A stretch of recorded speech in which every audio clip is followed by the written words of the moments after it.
Otra vez a todos, sean bienvenidos. Vamos esta mañana a continuar con el tema que la semana pasada comenzamos y que muy probablemente la próxima semana también vayamos a continuar.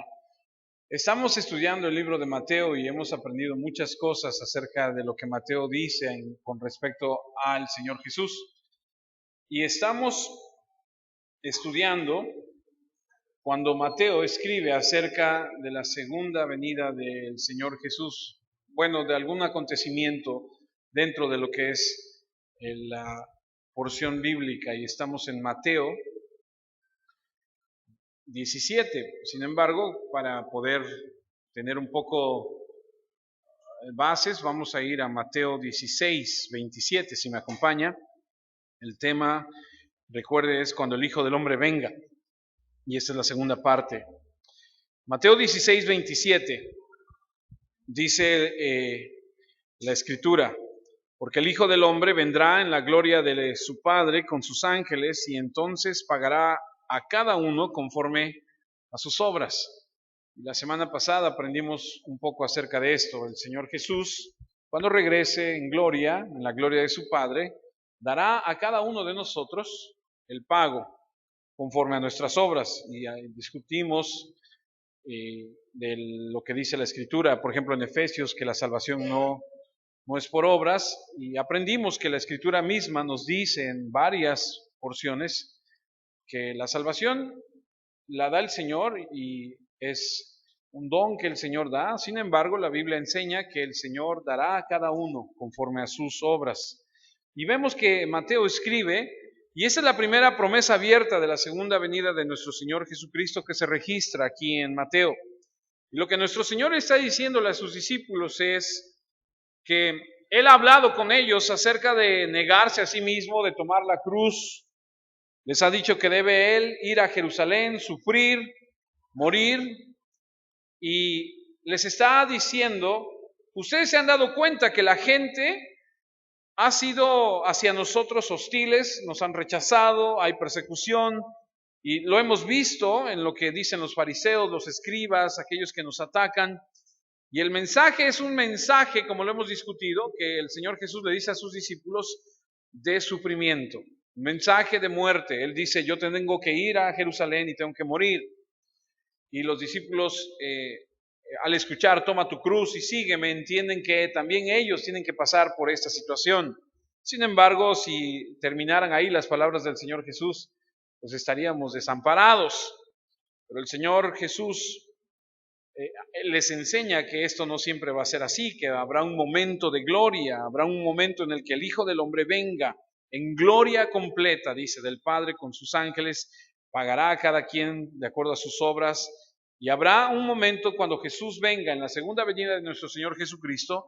No vendrá como vino la primera vez, sino que ahora vendrá en gloria. Ya no será en este proceso de humillación como fue en la primera vez que vino.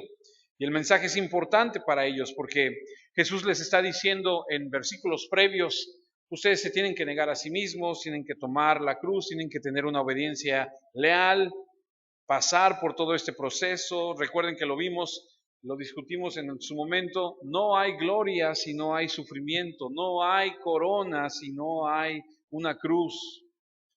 Y hablamos acerca de esto en alguna ocasión y dijimos: los cristianos hoy en día escuchan mensajes como: ven, para de sufrir, todo está bien, acércate al Señor, todo se resuelve, no pasa nada. Y el mensaje de la Escritura es muy claro. El Señor Jesús dice que tenemos que tomar nuestra cruz, negarnos a nosotros mismos, y le está enseñando a sus discípulos. Y los discípulos están siendo confrontados con este mensaje en este momento. Pero para no descorazonarse, el Señor Jesús dice: cuando yo regrese la segunda vez vendré en gloria, en la gloria de mi Padre. Y solamente es una pequeña introducción a lo que es este tema, porque Mateo en los capítulos 24, 25 y 26 va a tocar con más detalle esto. Pero en medio de lo que está pasando en este momento, en medio del anuncio de su muerte, del dolor, del rechazo, el Señor les hace una promesa. Y esa promesa lo dijimos la semana pasada, para muchos de nosotros es bastante difícil de aceptar porque lo escuchamos desde hace muchos años, y yo les compartía la otra vez que cuando yo llegué al cristianismo escuchaba que Cristo venía pronto. Ya han pasado 28 años y Cristo no ha venido. Claro, han pasado más de 2000 desde que ellos lo escucharon. Pero cuando yo lo escuché por primera vez, yo decía, pues si Cristo viene pronto, no tiene caso entonces comprar nada a futuro, no tiene caso que mis hijos estudien, pues si Cristo viene pronto. Yo tenía esa mentalidad. Yo decía, bueno, Cristo viene pronto, entonces no meto a la escuela a mi hija, ¿para qué? Si Cristo viene ya. Pero muchos se pierden en esa perspectiva y muchos se pierden en otras perspectivas de decir, pues no viene, pues quién sabe cuándo va a venir. Y el Señor, sabiendo que somos difíciles y que es una promesa difícil, y que en medio de la hostilidad, rechazo, cargar la cruz, la abnegación, la muerte incluso, pueden descorazonarse, les da una promesa de una vista previa, digamos un vistazo. ¿Sabe lo que le digo? Como cuando ves un poquito de lo que puede acontecer. Y entonces en el versículo 28, de ahí mismo de Mateo 16, les dice, de cierto os digo, que hay algunos de los que están aquí que no gustarán la muerte, eso quiere decir que morirán, hasta que hayan visto al Hijo del Hombre viniendo en su reino. Van a tener un vistazo, van a tener una preview de lo que es. Y esa vista previa es la que estudiaremos hoy, que es Mateo 17, del 1 al 6, lo que veremos hoy. Pero Jesús les dice, para que no se desanimen, para que no se descorazonen, ustedes verán algo de lo que ha de acontecer cuando yo regrese.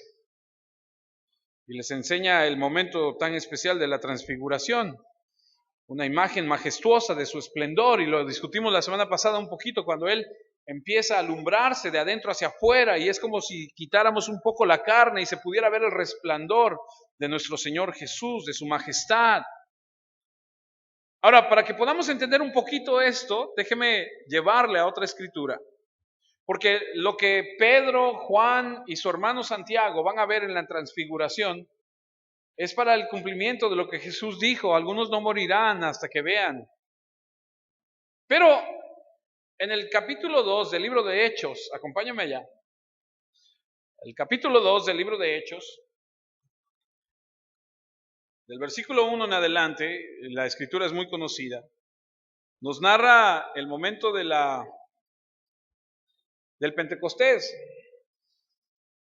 Y dice la escritura aquí, y permítame leérselas para que pueda yo aclarar lo que les quiero decir, porque ese es otro punto de una previsualización de lo que es la gloria del Señor, de lo que ha de acontecer. Cuando llegó el día de Pentecostés, estaban todos unánimes juntos, y de repente vino del cielo un estruendo como de un viento recio que soplaba, al cual llenó toda la casa donde estaban sentados. Y se les aparecieron lenguas repartidas como de fuego, asentándose sobre cada uno de ellos, y fueron todos llenos del Espíritu Santo, y comenzaron a hablar en otras lenguas según el Espíritu les daba que hablasen. Moraban entonces en Jerusalén judíos varones piadosos de todas las naciones bajo el cielo. Y hecho este estruendo, se juntó la multitud y estaban confusos, porque cada uno les oía hablar en su propia lengua. Y estaban atónitos y maravillados, diciendo, mirad, ¿no son galileos todos estos que hablan? ¿Cómo pues les oímos nosotros hablar cada uno en nuestra lengua en la que hemos nacido? Partos, medos, elamitas y los que habitamos en Mesopotamia, en Judea, en Capadocia, en el Ponto y en Asia, en Frigia y Pamfilia, en Egipto y en las regiones de África, más allá de Cirene, y romanos aquí residentes, tanto judíos como prosélitos. Cretenses y árabes, les oímos hablar en nuestras lenguas las maravillas de Dios. Y estaban todos atónitos y perplejos, diciéndose unos a otros, ¿qué quiere decir esto? Mas otros, burlándose, decían, están llenos de mosto. Eso quiere decir, están tomados, borrachos. Entonces Pedro, poniéndose de pie, con los 11 alzó la voz y les habló diciendo, varones judíos y todos los que habitáis en Jerusalén, esto os sea notorio, y oíd mis palabras, porque estos no están ebrios como vosotros suponéis, puesto que es la hora tercera del día. Mas esto es lo dicho por el profeta Joel. Y entonces Pedro, ahora que ya ha experimentado la transfiguración de Jesús, que estuvo ahí, ahora Pedro va a tomar una escritura del libro de Joel y les va a decir, esto es para que ustedes también puedan tener una previsualización de lo que es cuando Cristo regrese. Ahora recuerden, no pierda de vista esto. ¿Qué estamos estudiando? La segunda venida de Jesús, pero estamos nada más viendo como un flash. ¿Ha visto un tráiler de alguna película alguna vez? Así que, esto va a suceder cuando... Es nada más una pequeña porción de lo que has de ver en un futuro. Y Pedro se levanta en el día de Pentecostés y le dice a esta gente, a ver, escuchen, pongan atención, esto es del libro de Joel. Ahora vamos al libro de Joel, Joel capítulo 2. Vamos a ver de qué está hablando. El libro de Joel, en el capítulo 2, es la referencia que toma Pedro para decirle a los que le escuchan en el día de Pentecostés, esto no es otra cosa, no están tomados. Esto no es otra cosa más que lo que habríamos de ver antes de que Él venga. El libro de Joel en el capítulo 2, versículo 28 dice, y después de esto derramaré mi espíritu sobre toda carne y profetizarán vuestros hijos y vuestras hijas, vuestros ancianos soñarán sueños y vuestros jóvenes verán visiones. Y también sobre los siervos y sobre las siervas derramaré mi espíritu en aquellos días y daré prodigios en el cielo y en la tierra, sangre, dice, y fuego y columnas de humo. El sol se convertirá en tinieblas y la luna en sangre antes que venga el día grande y espantoso de Jehová. Y todo aquel que invocar el nombre de Jehová será salvo, porque en el monte de Sión y Jerusalén habrá salvación, como ha dicho Jehová, y entre el remanente al cual él habrá llamado. Y a medida que lees la profecía de Joel, sabes que está relacionado con la segunda venida de Jesucristo. Y también sabes que todo lo que se promete en la profecía de Joel no ocurrió en el día de Pentecostés. No todo ocurrió. ¿Por qué? Que no ha sucedido todavía. Nada más es Sucedió algo para que la gente viera y entendiera. Se para Pedro y dice, esto no es otra cosa más que lo que ha dicho Joel que habría de acontecer antes de que él venga. Y ahora ellos son partícipes de ver algo, un como él lo fue con Juan y Santiago.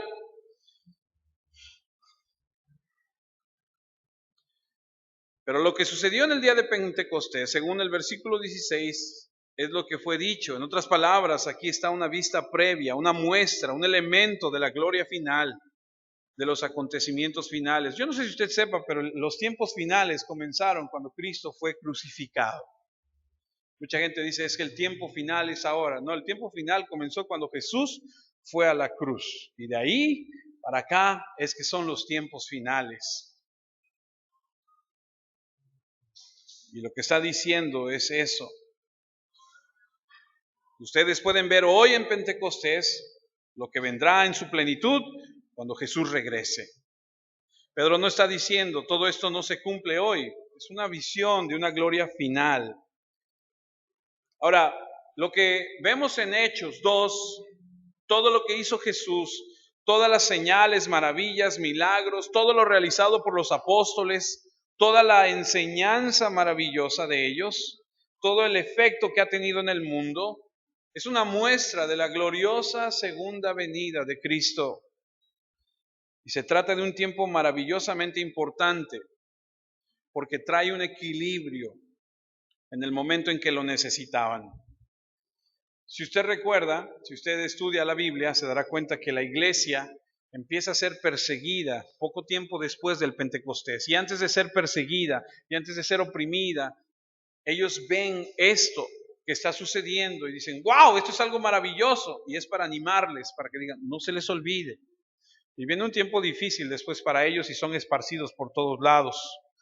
Los que estudiamos Primera de Pedro, recordamos que Pedro empieza a saludar al pueblo y dice a los que están esparcidos por el Ponto, por todos esos lugares que les han dejado de vender, que les han dejado de comprar, que los han rechazado sus familiares, que los persiguen, que los odian, que los rechazan por ser cristianos, a todos ustedes les escribo. Y entonces les escribe la carta. Y es como un suspiro, es como un alivio, es como decir, eso es lo que nos espera. Es una esperanza, la segunda venida de Cristo en medio de estos tiempos tan difíciles. Escuchar que Cristo viene pronto nos debe llenar el corazón de esperanza, hermanos. Porque no todo el mal va a prevalecer para siempre. Viene un día donde el Señor dará a cada quien lo que merece. En ese sentido, tendrá y vendrá a poner orden en esta tierra. Una esperanza en medio de una gran desesperación. Ahora, algo interesante que tú y yo tenemos que reconocer y aprender es que en el Antiguo Testamento, cuando un profeta se levantaba y daba una profecía, normalmente harían dos cosas. Normalmente un profeta daría una profecía a corto plazo y daría otra a largo plazo, si me permite. En otras palabras, daría una profecía a un cumplimiento cercano y otra a un cumplimiento futuro. Y la razón por la que los profetas harían esto era para que la gente que escuchara diera cuenta de que este hombre verdaderamente hablaba de parte de Dios al cumplirse la profecía más cercana.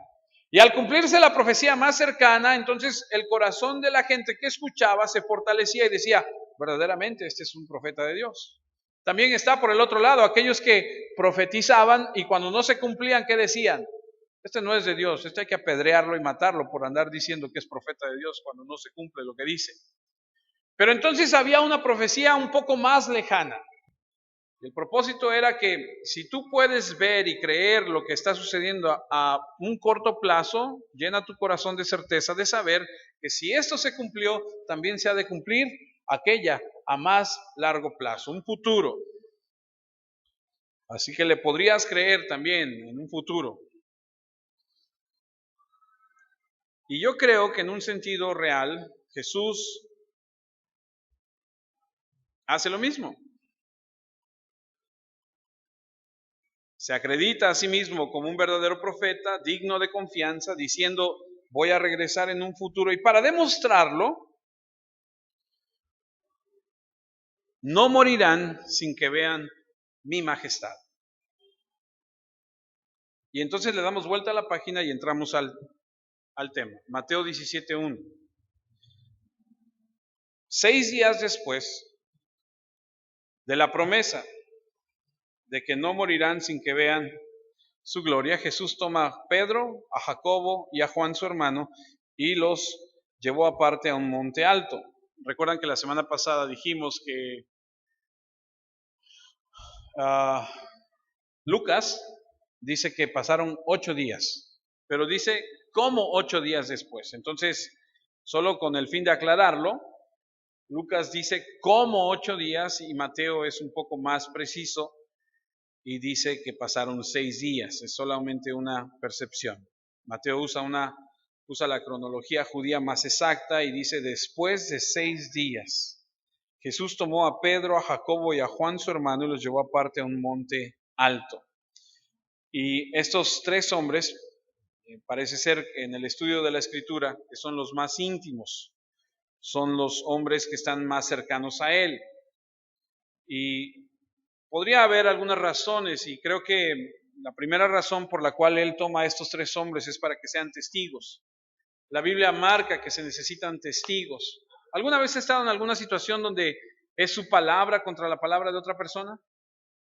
A donde dices, no, ¿y a quién creerle? Yo me acuerdo mucho cuando tuve un accidente y se pone el verde y entonces yo avanzo y viene un taxista y me pega el vehículo y entonces me bajo y le pregunto, ¿cómo estás? Y me dice, lo primero que me dice es, ¿te pasaste el alto? Le digo, no, yo pasé bien, usted se pasó el alto. Y lo he platicado en otras ocasiones y me decían, no, y que venga tránsito y a ver cómo le hacemos. Y yo decía dentro de mí, ¿y a quién le va a creer? Y la Biblia marca, en el libro de Deuteronomio 19:15,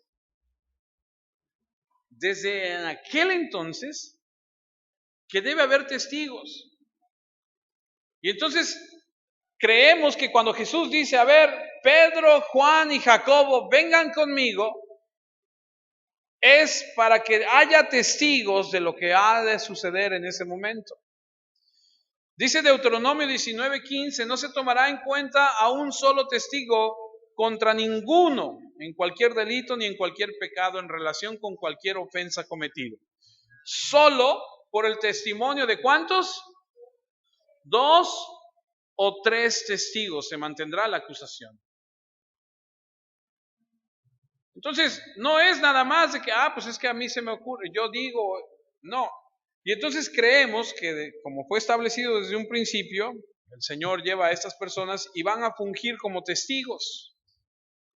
Él va a confirmar por boca de estos 3 testigos dignos de confianza quién es Jesús. Ahora, ahí va. Y si solamente puedes recordar esto de esta plática, de esta conferencia, está bien.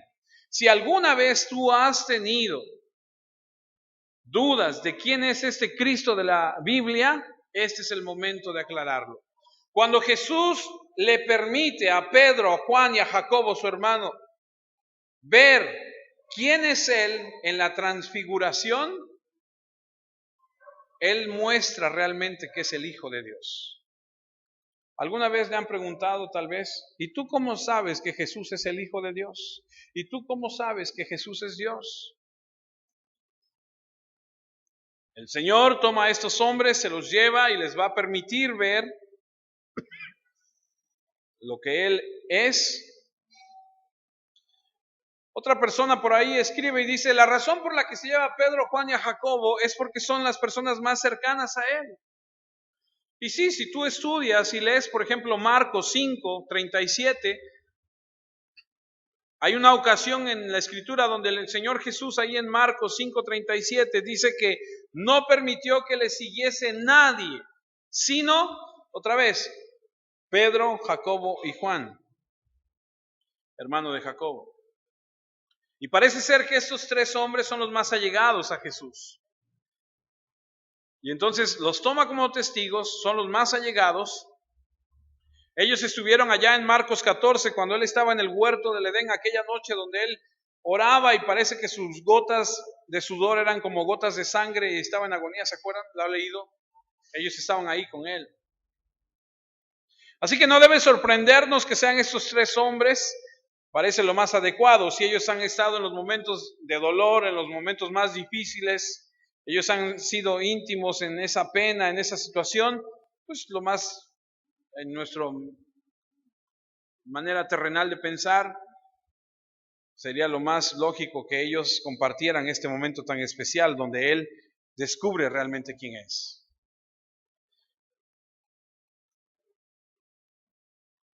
Estos hombres también eran y llegaron a ser grandes líderes, hombres de un gran liderazgo, dignos de confianza, hombres que pudieron convencer e influenciar al resto de los demás, y creo que por eso se los llevó. Ahora, un dato importante e interesante es que, aunque Mateo no lo menciona, la semana pasada lo mencioné, Lucas 9:32 menciona que en este momento estos hombres, dice, estaban rendidos de sueño. Lucas 9:32, y Pedro y los que estaban con él estaban rendidos de sueño. Y bromeábamos la semana pasada y decíamos, como usted comprenderá, la Biblia dice esto.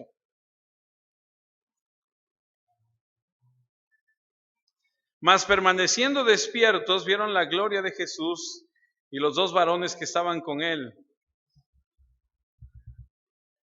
Y si fuera carismático le diría, si usted se duerme no verá la gloria de Dios.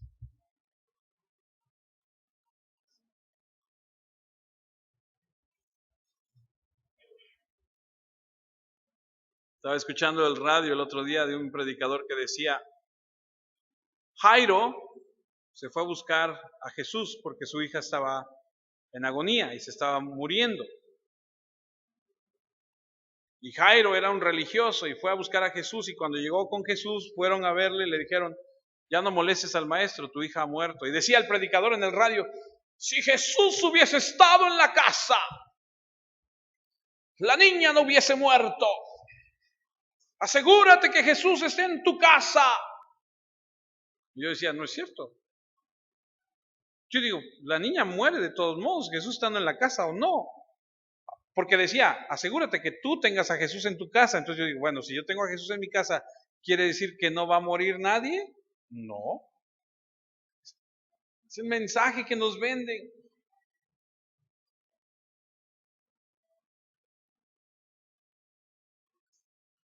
Y a lo que me refiero es que no podemos decir cosas que no son. No te puedo decir, si te duermes entonces no verás la gloria de Dios. No. Y aquí Lucas dice, no sé ni por qué me metí ahí, pero bueno. Lucas 9:32 dice, y Pedro y los que estaban con él estaban rendidos de sueño, mas permanecieron despiertos y vieron la gloria de Jesús y los dos varones que estaban con él. En otra ocasión, y esto es importante mencionarlo, en Lucas 22:45, dice que cuando se levantó de la oración y vino a sus discípulos, los halló durmiendo. Pero vea por qué. A causa de la tristeza. Lucas, en el momento de la transfiguración, dice que estaban rendidos de sueño. En Lucas 22 dice que estaban durmiendo a causa de la tristeza. Ahora, hay gente que cuando está deprimida, lo único que quiere hacer es dormir.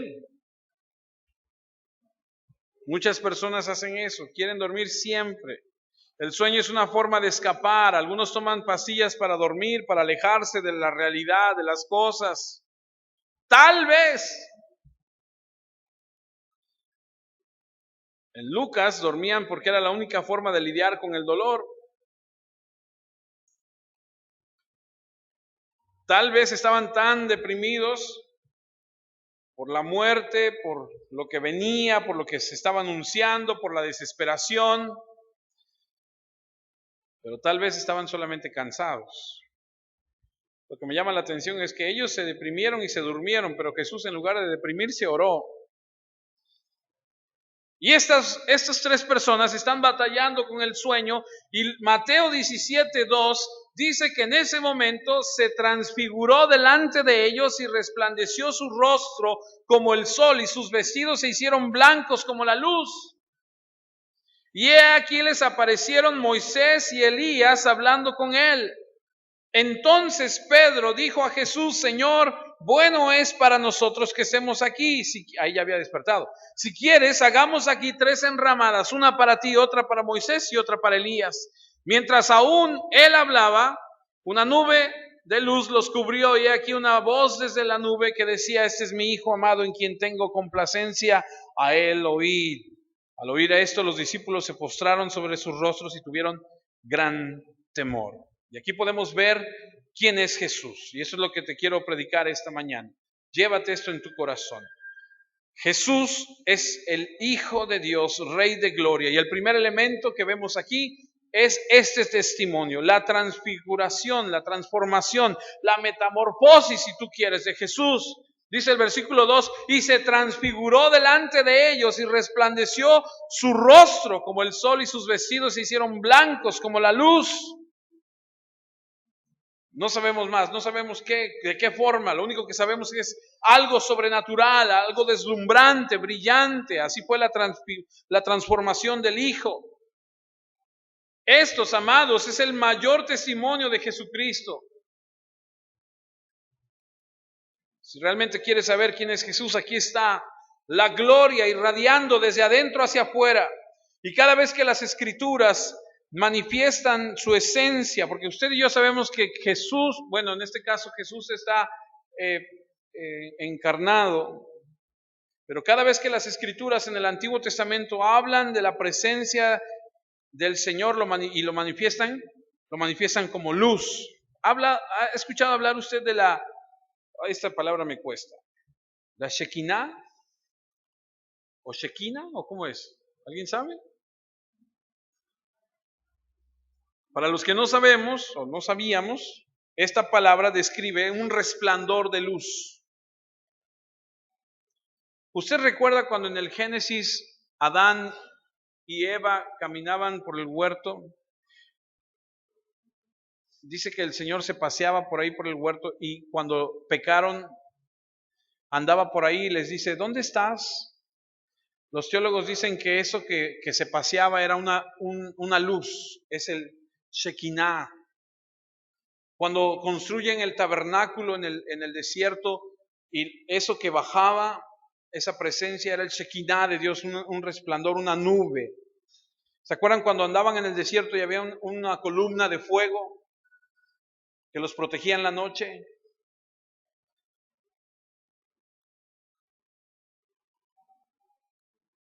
Cuando Dios, que es espíritu invisible, opta por tomar una forma de revelarse a sí mismo, aparte de la encarnación de Jesucristo, la forma es la luz, una luz resplandeciente. Jesús dijo, yo soy la luz del mundo. El que me sigue no andará en tinieblas, sino que tendrá la luz de la vida.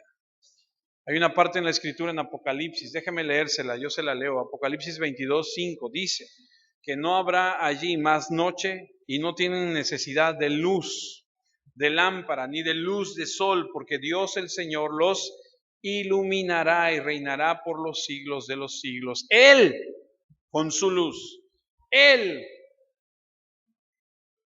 irradiando la luz. ¿Usted se acuerda de cuando ha leído Génesis, cuando la creación, se acuerda que en la creación las plantas fueron creadas antes de que el Señor estableciera el sol? Lo hemos estudiado, lo hemos leído. ¿Cómo es posible que entonces las plantas vivieran sin esa luz que se necesita? Porque Él, su presencia es luz y da vida. Y Jesús en este momento quita hacia un lado su carne y empieza a salir una luz de Él. Es como retirar el velo de su carne y revelar la misma gloria que Moisés vio en el monte, en el Éxodo.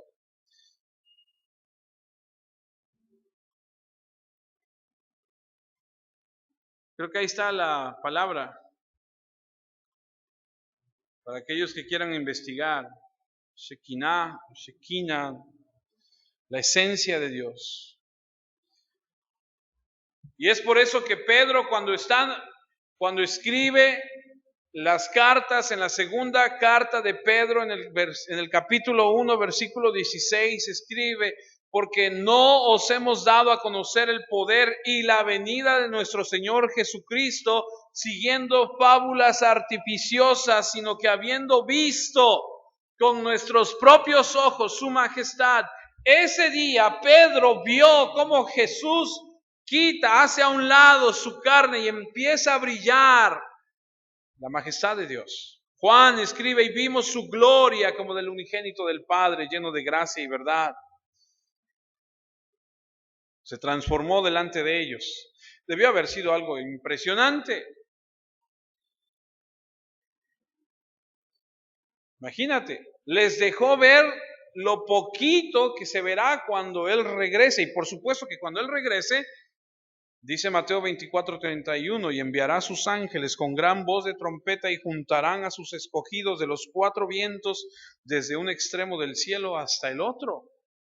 Y cuando Él regrese, dice Mateo 25:31, cuando el Hijo del Hombre venga en su gloria y todos los santos ángeles con Él, entonces se sentará en su trono de gloria. Hermanos, yo sé que cuando escuchamos cosas como estas decimos, pues quién sabe cuándo va a suceder, y nadie sabe, la misma palabra lo dice, solamente el Padre sabe cuándo. Y de repente escuchas un mensaje como estos y dices, pues está bien. Pero eso debe llenar nuestro corazón porque el Señor regresará.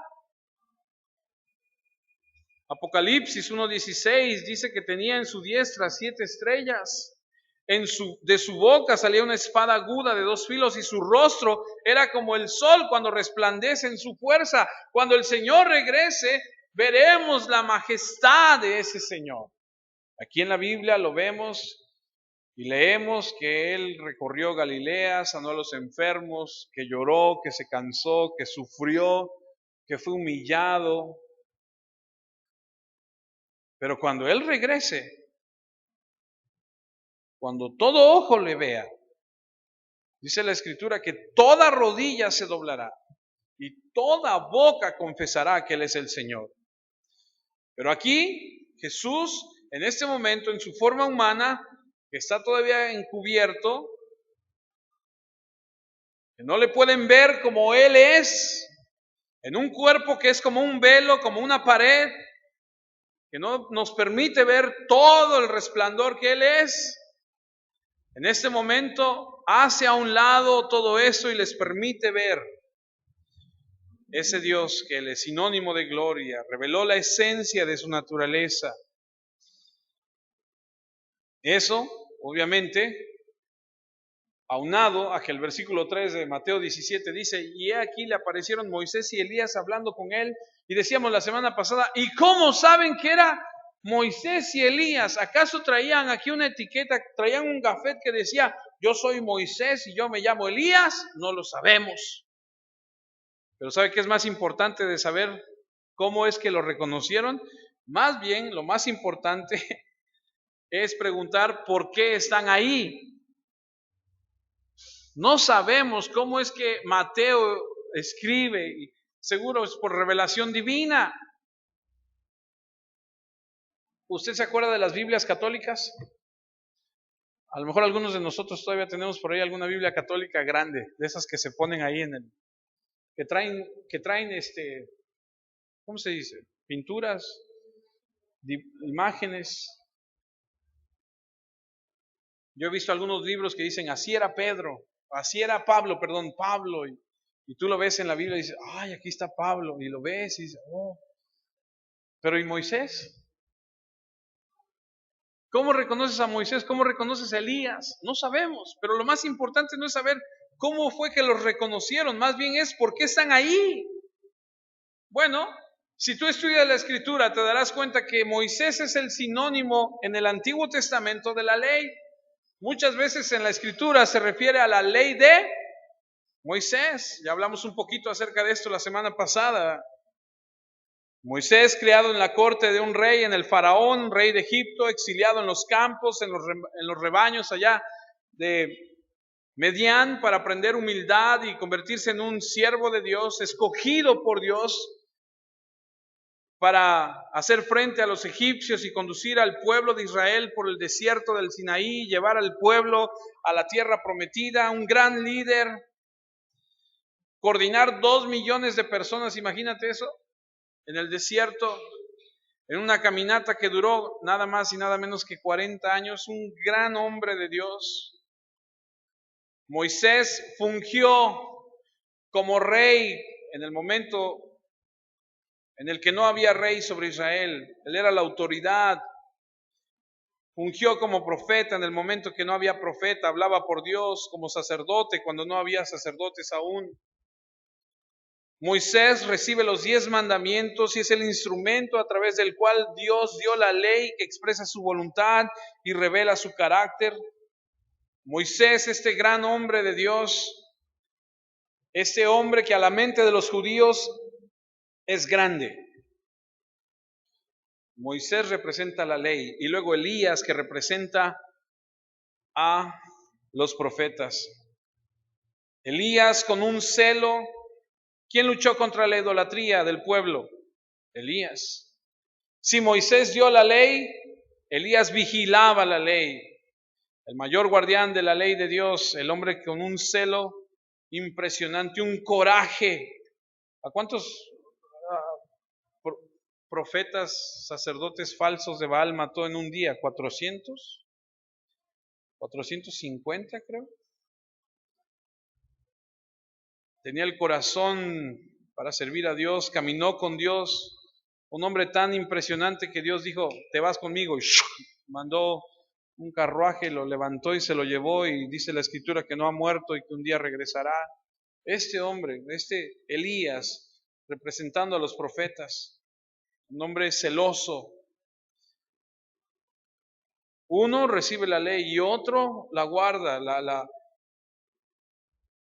celoso de que se lleve a cabo. Y aquí están, como diciendo, representamos el Antiguo Testamento como la ley y como los profetas. Y estamos con para decir que de Él es de quien hemos hablado.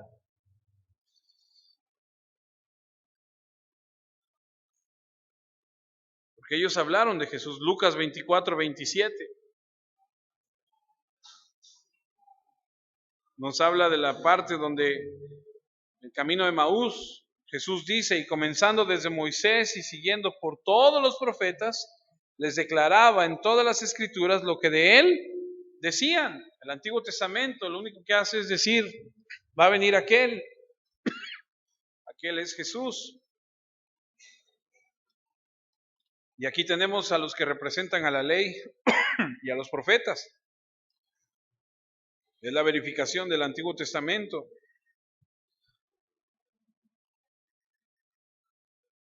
El Antiguo Testamento fue escrito para presentar a Jesucristo, para preparar el camino para Jesús, para predecir que Jesús vendría. Ahora, están ahí y lo más importante no es saber cómo los reconocen, sino por qué están ahí. Y Lucas, sí, le ruego que me acompañe a Lucas 9, nos va a decir Lucas por qué están ahí. Lucas 9, versículos 30 y 31. Y aquí dos varones que hablaban con él, los cuales eran Moisés y Elías, quienes aparecieron rodeados de gloria. Y hablaban de su partida que iba Jesús a cumplir en Jerusalén. De eso hablaban. Mateo no nos dice que hablaban con Jesús, pero Lucas 9 nos dicen que estaban hablando de este gran evento, la cruz. Estaban discutiendo su muerte.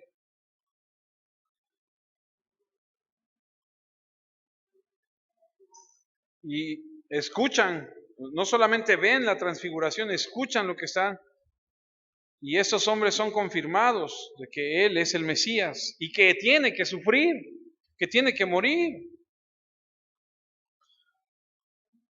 Ahora es importante hablar de su muerte porque viene Moisés y viene Elías a ver a Jesús y en la transfiguración y hablan. ¿Por qué es importante hablar de su muerte? Claro que es importante. Vienen a confirmar. Es por eso que Pedro pudo ponerse de pie en el Pentecostés y decir que el Señor fue crucificado por el consejo determinante y el previo conocimiento de Dios. Y eso viene a reiterar que a Jesús nadie lo mató, Él dio su vida. Y eso viene a reiterar que a Dios no se le va nada de las manos, como muchos dicen. Entonces, ¿por qué se murió? Porque Él así lo predestinó, porque Él así dijo que tenía que ser. Lucas nos dice que los discípulos tenían mucho miedo, pero estaban encantados. Es como un miedo mezclado ahí con admiración. Y el versículo 4 de Mateo 17 dice, entonces Pedro dijo al Señor, Señor, bueno es para nosotros que estemos aquí. Si quieres, hagamos 3 enramadas, una para ti, otra para Moisés y otra para Elías. Ahora recuerde, y ahora entiendo, porque Pedro acaba de escuchar en el capítulo 16 de Mateo que de cierto hay algunos de los que están aquí que no gustarán la muerte hasta que hayan visto al Hijo del Hombre viniendo en su reino. Está fresco en su mente, hace 6 días lo dijo. Y de repente se está medio dormitando, abre los ojos y ve a Jesús transfigurado, a Moisés, a Elías hablando, y ese en su mente dice, llegó el momento, ya es. Él no entiende en este momento que solamente es una vista previa, él no sabe cuánto tiempo va a durar. Todo lo que ve es la gloria, y recuerda que Jesús dijo que iba a suceder y que algunos de ellos no morirían, y entonces está ahí, oye, el hombre está emocionado y empieza a cavilar y su corazón empieza a palpitar más fuerte. ¿A poco usted no lo hubiera hecho? No, hombre, yo ya estaría arrancando las ramas. ¿Qué vamos a hacer? Y vamos a hacer algo aquí. ¿Cómo no? lo acaba de escuchar, ahora lo está viendo, no entiende que es solamente un vistazo. Ahora escucha, la palabra en el griego que se utiliza para partida es éxodos. Escucha que Jesús va a partir, que va a haber un éxodo. Ve a Moisés, dice Moisés, éxodo, liberación de esclavitud de Egipto, tierra prometida. ¿Qué puede pensar? Yo pensaría, pues si Deuteronomio 18:15, el mismo Moisés dijo, profeta de en medio de ti, de tus hermanos como yo, te levantará Jehová tu Dios, a él oirás. Y si ellos conocen y dicen, bueno, está Moisés, está confirmando que él es, están hablando de un éxodo, y si Moisés llevó al pueblo de Israel en un éxodo y lo liberó de los egipcios, y este es el nuevo, este es el Mesías, y están hablando de éxodo, seguramente nos va a liberar de los romanos. Por eso pudo haber estado emocionado. Porque a veces criticamos al pobre Pedro y nos vamos duro con él y dice, mira, este emocional y quería hacer una enramada y no quería que se fueran y quería que se quedaran ahí para siempre y este no sabe nada. Sí, nada más que hay todo un contexto detrás de él.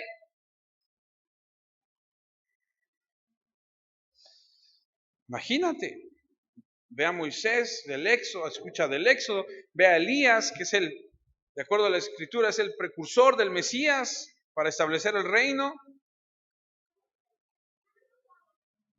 Tiene que ser él. Ese es el éxodo, es la redención del pueblo, la liberación de las personas.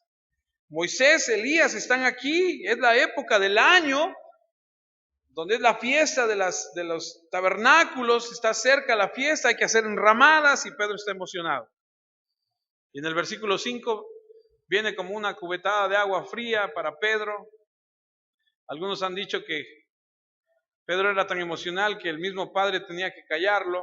Y el versículo 5 dice, mientras él aún hablaba, una nube de luz los cubrió, y aquí una voz desde la nube que decía, este es mi Hijo amado, en quien tengo complacencia, a él oí. Es como decirle a Pedro, Pedro, tranquilo, no es el tiempo.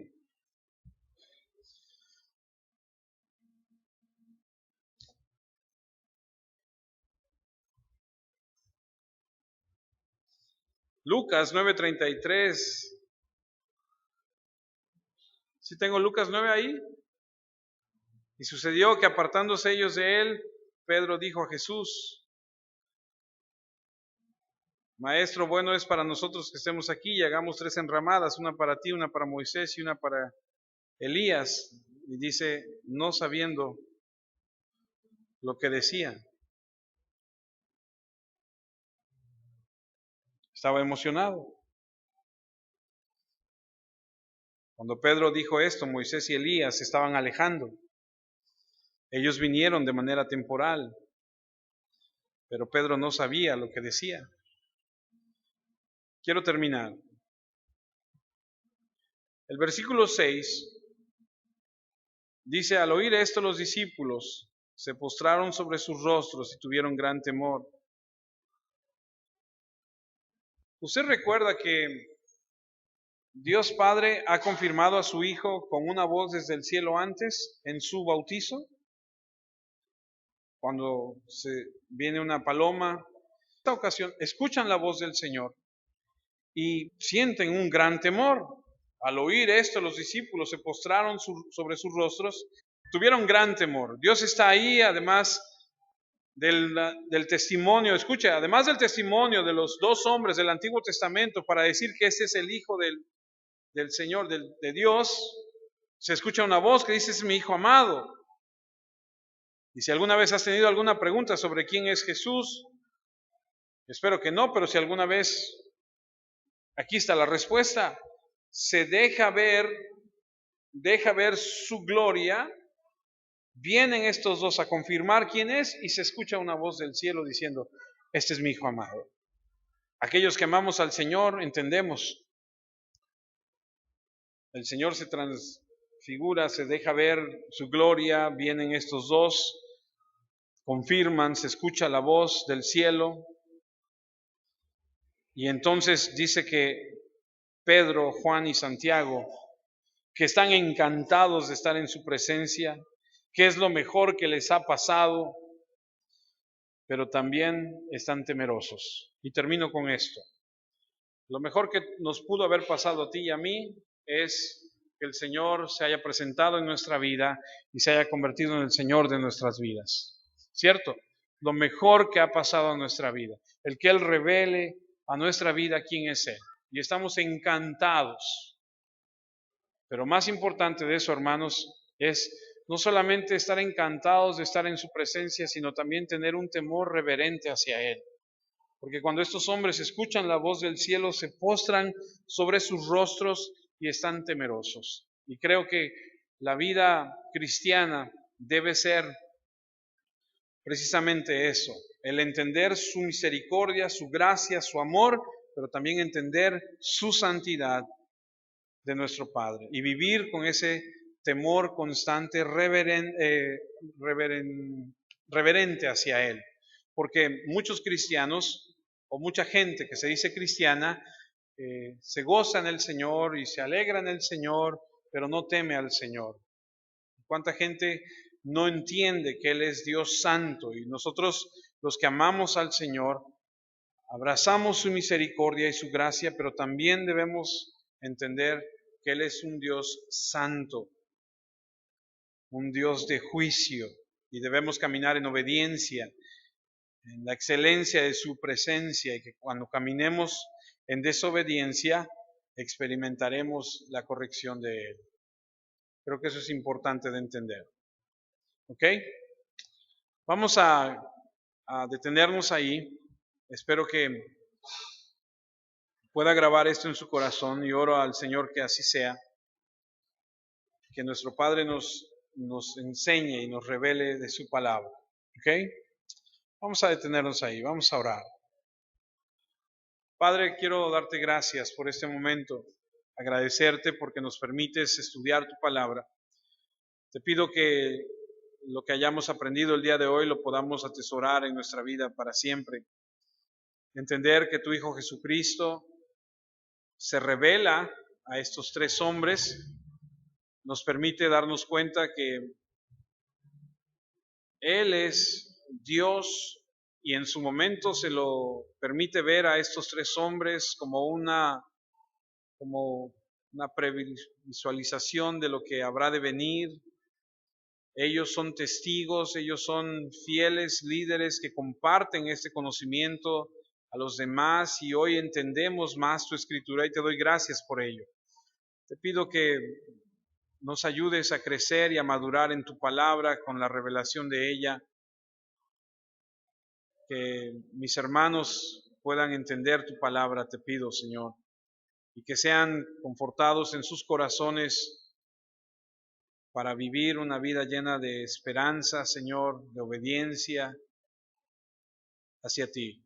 Gracias por este momento, por este día.